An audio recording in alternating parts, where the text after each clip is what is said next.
Another fantastic game here at the DP World ILT20 Season 4. I tell you what, another game coming down to the wire. That's 7 of these 14 games finishing in the last over. And today it's the Sharjah Warriorz who finally notch up their first win of the competition. Thank you so much for joining us here on Cricket Safari. Owe Shah and Rowan Gavaskar alongside me. And Ro, give me some. That's nice. Give me some love. Give me some love. Finally, we got the Sharjah. I say we. We got the Sharjah Warriorz across the line. I love how you're jumping on the bandwagon. Yeah, we did. There was the lone warrior who went for the Sharjah Warriorz, and boom! I know some people that will have footage of me cheering for the Sharjah Warriorz this whole season. I know who else is cheering for them, and that is their head coach, JP Duminy. Congratulations. You're on the board, so to speak. A great win. A really solid win, actually, and you fought for it right down to the wire. How are you feeling? How's the heart rate? Probably beating around 160, to be fair. Look, it's been tough going for us. 3 losses in 3 games on a tournament like this, where you gain confidence out of momentum. And for us, losing 3 on a bounce, you could feel it in the change room. But more importantly, now we go back to back in terms of games today and tomorrow.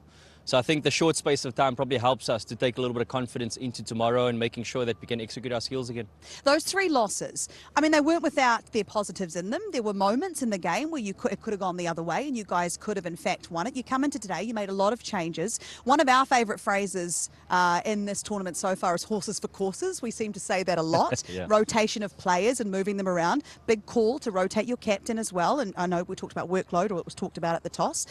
What does the next couple of days look like for you in terms of rotation and how you go forward from here? Well, I think there's 2 things that we need to solve for, really. One, management, yes, but more importantly, also identifying areas that we're falling short. For us, it's identifying power play with the ball and back end with the ball. All right, do we have the resources that allows for us to make a few changes? We've got, I think, 5 in 7 days at the back end of the tournament. We've got a couple of players leaving us. So how do we keep the group sort of flexible, but more importantly, how do we keep them invested into the tournament? It's a big squad, 23 players. So it's really just being transparent about where we are, what is needed for us to get over the line. And fortunately, tonight it worked out. How do you coach players that come in and out so often? So you've lost Tim David. He had the 3 games early on. How do you work that out? How does that work into your planning, and how do you talk to players around the movement of the stars you have come in and out? Well, I think just from a team point of view, you almost look at it with 3 tournaments in one tournament. So we sort of solve for the first 3, the middle 4, and then the back 3.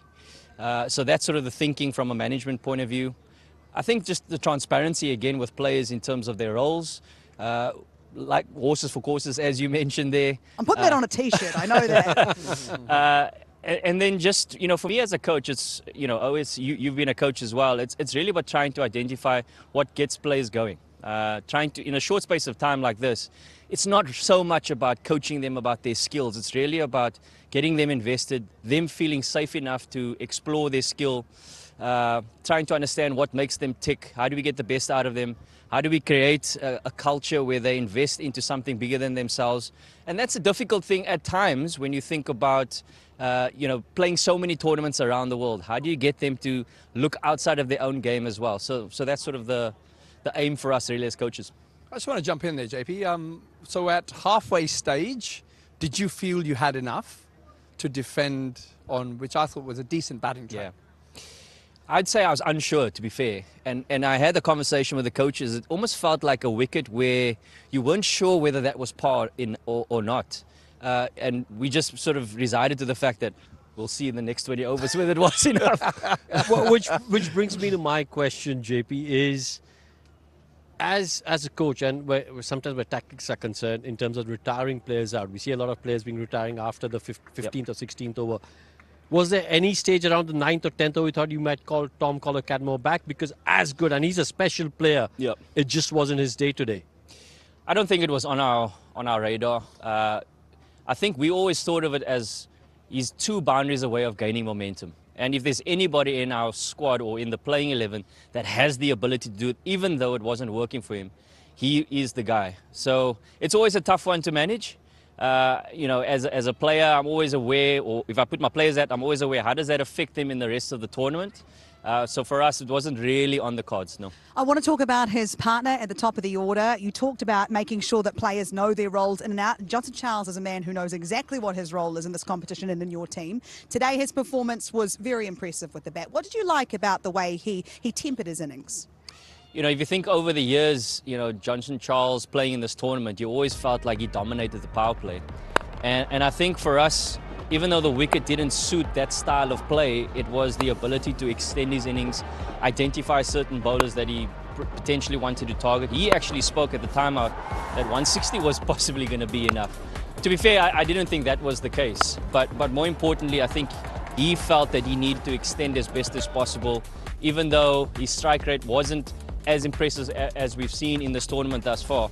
It was an impactful innings, and that's the most important thing for us. He absolutely did the job he needed to do. And although you mentioned, Ro, that TKC struggled a little bit today, I mean, he didn't get a lot of the strikes, so that must be hard in terms of momentum when you're out in the middle.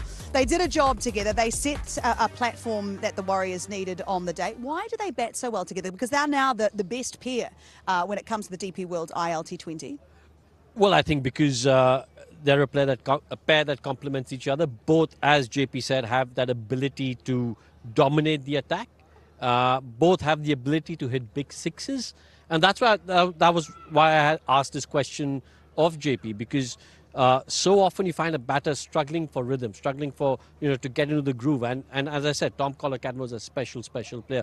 It just seemed that it was a scratchy innings from him, and he'll be the first to admit it.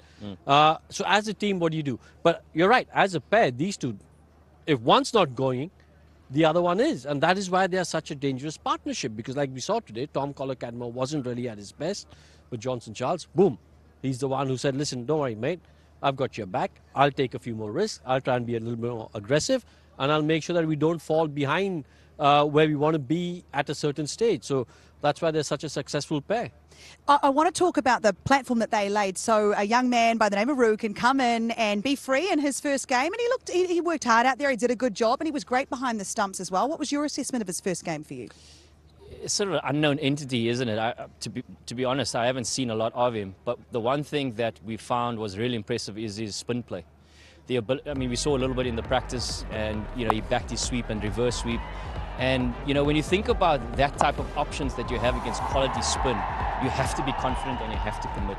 But I love that the temperament that he has as a young man. Obviously, he's got the skill behind the stumps as well.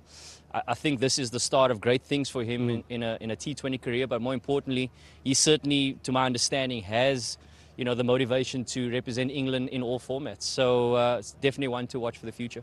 Yeah, AC was exciting, and I want to talk about behind the stumps and the kind of pressure that a wicketkeeper can put on the batter. The stumps are constantly flying, there's noise happening behind you. I'm sure he might not have got him out, but it felt everything's happening, it's all go. What does that do to a batter's mindset when you've got a whole lot going on behind the stumps? Well, look, it's a tactic that a lot of teams have used in the past, and they always will. But you mentioned about temperament. When you chuck a young guy who hasn't played much, it's his first game, and he walks out there, if you can shut that noise out and play with that flair, the confidence, it just shows you where you are at mentally. Yes, it puts some people off, but I think watching that young man Roo play, I just love the fact that first ball he reverse swept, and we were all like, wow, like where did that come from? Yep. And it was just that air of confidence that he has. Being an Englishman as well, of course, coach, get him in. Yeah. I think it just shows you where that young man is, and it's pretty special talent by the looks of it. I also think, if you're a player like Roo, what it tells me that A, as JP said, he's a special talent, but B, also the team environment. One of the key factors for a player succeeding at any level is for him to feel that he belongs at that level. And the fact that he's played the reverse sweep first up tells me that the team environment at Sharjah Warriorz has given him that confidence. So, you've got to give credit to, the team players, the coach, the background, the staff, because you want to create an environment, and it's not easy to do so when you've lost 3 on the bounce. But to keep that going, I think speaks volumes for the team environment that they've created in their team. Absolutely, it does. And if we look at confidence and players coming in, if you've got a big price tag, I can't personally imagine the pressure when you come into a situation. Junaid Siddiqui, he comes in, he's in the wickets today. What's he been like in the group lately? Well, this is his 4th season with the Sharjah Warriorz, and in many ways, if you had to ask him, he would probably say that he's underperformed up until this point. But in many ways also, I think the injury probably distracted him a little bit I remember speaking to him in the middle, he was like, no coach, give me the ball, give me the ball. I mean, it's a deep cut. He's probably like, you don't know if he's going to be ready for the next game. But I think that took his mindset to a point of, right, what does the team need right now? What do I need to do? And it sort of takes away the pressure of really needing to perform and really just focus on every ball. And it's really impressive. You know, he's probably renowned to be one of the best seamers in the UAE at the moment. And that shows in the fact that we've backed him in terms of the price tag. And now, hopefully, you know, we'll see a little bit of a consistent run in performances from him. Yeah, it must be nice for him staying, fingers crossed for that injury. And you've got a new player this season he's had plenty of experience when it comes to the DP World ILT20. He captained for you today. He was great with bat and ball. What's he like? Because he seems like a real live wire, comes with a lot of energy. How important is a player like that in a team? You look at the aura of certain players when they walk into an environment and a change room, particularly if they're new players. There's a couple of players here that have been here for a while, but he comes in and when he speaks, you can feel the sense that people listen. I love his energy. I love the aura that he brings. He's almost a, you know, he wants to play cricket all the time, like 24/7 he wants to be. He's thinking about the game. Last night we're in the team room, we're talking about tactics. You know, he's watching the games that have been played last night. So he's thinking about how can he get the best out of himself, about the team. And as a coach, that's the sort of ideal player that you want. And to back it up with performances as well. It's not about just, you know, what you say. He's backing it up. Follow me and I'll show you the way how to go. When we're under pressure, he wants the ball. When we're under pressure, he wants to be in the middle with the bat. And that's a special player to have in your team. And it wasn't even, Ro, we were in Sharjah the other day. It's not even when he's got the captaincy armband. He's doing that no matter the situation. You saw him around the field. His ground fielding was superb. Yeah, that's the difference between a captain and a leader. You don't have to be captaining the side to, you know, show your leadership qualities. He does that even if he doesn't have the armband on. He's going to be there, you know, helping everyone out, helping whoever may be the captain. If he's not the captain, helping the senior players, the bowlers, be going up saying, listen, mate, I think you need to be doing this. Maybe even in terms of field placement. Look, I always believe that if in a team to be successful, you need to have, well, there'll be one captain, but you need all your other players to be thinking like captains. Because what that does is that keeps them involved in the game. Because you're thinking, hold on a minute, could I bring X player on, X bowler on? Could I bring Y bowler on? Can I have extra cover a little more deeper, a little bit finer? It just keeps you in the game. And we see that from Sikandar all the time. He's just, as JP said, he is an asset to any team that he plays. So you get the win today, you get the points, you're on the board, you're off the bottom of the table. Fantastic. Now, how do you take this momentum and keep it moving? Identifying again, look, we're back in Sharjah, different conditions. You know, what's the combination that's potentially going to give us our best chance? That's probably the first point of call. What worked? What are certain areas that we still need to improve on? You know, it's a short turnaround, so we obviously have to have some quick conversations around that. But more importantly, the morale of the team will certainly be boosted by a W today. We take that into tomorrow. And whether we bat or bowl first, again, power play, how do we impact that? And I think that's going to set the tone going into the rest of the game, and hopefully we do that well. It must be a nice feeling, because the last 9 of the games that you batted first, you haven't got the W, but you did today, so that's done. We can move on with that. Ace, you played the game for a long time. When you have the quick turnarounds, what would you like to do? How would you decompress before you get ready for tomorrow? Oh, God, me. Look, for me, you know, there's so much cricket around nowadays, and I played a fair bit of back-to-back tournaments. I think it's important to know where you are on your own personal journey of what you need, and always sort of think about, right, the game's done, you win or whether you've lost, take the emotion out of it, understand what you need and get yourself ready for the next game. So for me personally, I'll be getting away from the game, maybe a round of golf, and then just think about mentally what I need to do. They're going to be in the car and off to Sharjah in a minute. You haven't got time for golf. 9 holes. There's always night golf in Dubai. There's always Come night on. Dubai. That's right. That's exactly right. So how are you feeling? This is your second season being in charge here. Yes, a tough start, but it seems to be, like you mentioned and Ro mentioned as well, a really great group of people around you. Do you enjoy the role of head coach? Love it, love it. And I think the management around us, the support staff around us, really makes the job easier. I think everybody understands their roles. We've got great communication. And that's essentially what you want. You want a sense of trust within your group. And, you know, we've invested a lot of time and effort into spending a lot of time with each other to try and understand what skills do we bring in terms of our strengths, where do we need some added help, and, you know, when things are not going particularly well, how do we lean on our mates? And that's not just for a player. You know, you rely on your support staff, your coaching staff as well. And somehow we've, you know, through all the ups and downs that we've experienced over the last 2 seasons, that's probably the standout for me, is that I can rely on anybody in this environment. Well, JP, congratulations tonight. You're on the board. You're away laughing now. We'll see you in Sharjah. We'll let you go and get your night golf in or whatever it is that you need to do to decompress. But thank you for coming over and talking to us. Thanks, guys. What a legend. Thank you. What a Thanks, JP. legend. He must be feeling good about that. My Emirates, how are they feeling? Did they let that one slip, or were they ever really in it?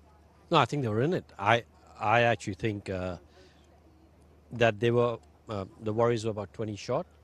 The kind of start that my Emirates got, I think it was 60 without a wicket, and after that they just lost their way. The way Bairstow and Mohammad Wasim were batting, I thought this game would be done in probably the 18th or 19th over, but they've let it slip. They'll be sitting in there thinking, nah. Again, 2 points which should have been in the bag are no longer with us. No, they're certainly not. They are with the Warriors, however, who are off the bottom of the table and into this DP World ILT20. I want to thank you boys very much for joining me. We're going to take a short break. You don't get to go anywhere, because when we come back, we'll have a look a little more in depth of what happened to my Emirates, and we'll have a look at the next game. Come on then, quickly.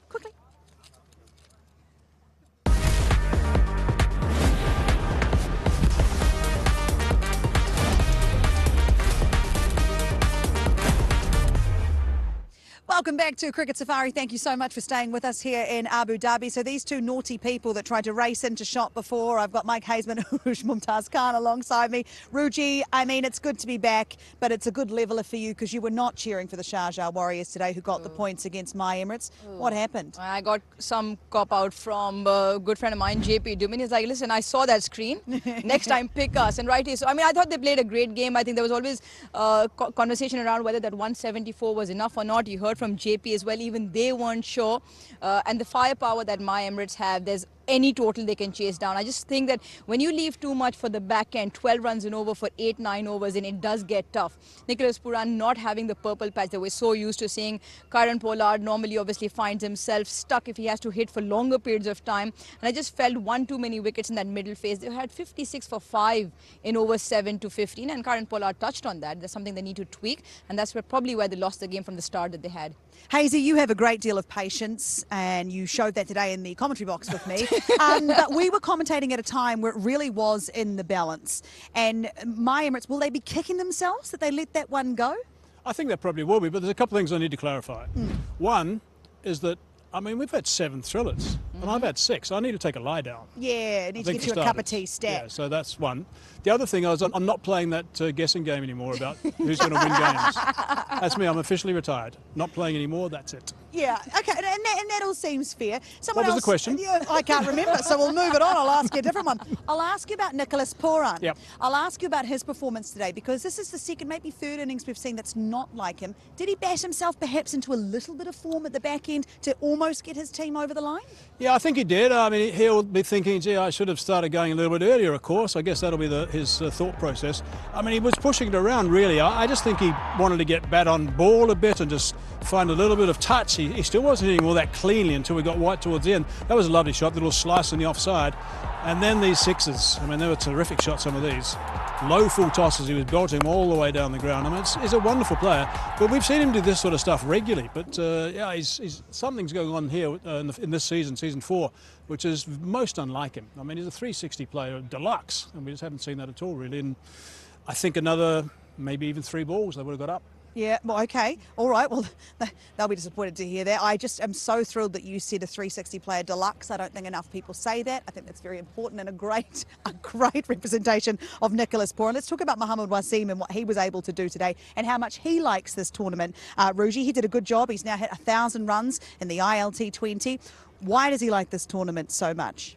I think he knows home conditions really well. He's played all his cricket here. He's also always been a phenomenal ball striker. He's right up there with a number of sixes, great opening stands with Tom Banton most of the time. And I think he is one player, yes, he's got all the muscle. Yes, he can hit the long ball.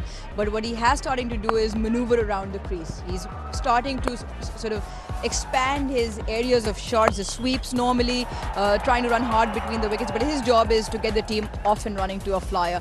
And when he can access more areas than the conventional down the ground or the heave into the leg side, you saw him a couple of times give himself room, and that's why he's in that list. That's an illustrious list of players in this tournament, and he's crossed the 1,000-run barrier now. Obviously, can I go a step further? I think yes. he's a really determined cricketer. I think he realises this opportunity is there for him to grab with two hands. And I've watched him play a lot over the years, and I think he's a fine player. And I really like the way he goes about his stuff. He's really dedicated, and good luck to him. I like that attitude that he takes onto the park. Yeah, absolutely. And if we look at the attitude of the two teams here tonight, Sharjah Warriors probably came in feeling a little bit, I don't know how to describe it, after 3 losses, a little bit down perhaps. They come away a little bit up and they move on very quickly. They head to Sharjah tomorrow. How do they capitalise on any momentum they might have picked up here tonight? I think it's going to be great on both fronts because they had to make 5 changes, whether they were rotation, forced or injury based. So in spite of those 5 changes, missing out on some key players, they've still managed to cross the line. Yes, they were under the pump towards that back end, but they got runs on the board. The opening partnership was great. Their bowlers came to the party. Junaid Siddiqui, Sikandar Raza with a great spell to win them the game, to pick up player of the match as well. So I think momentum will be on their side. And like JP said, it's a short tournament and you sort of just need to win key moments. They've done that tonight and hopefully in the home, although they don't have a great record in Sharjah.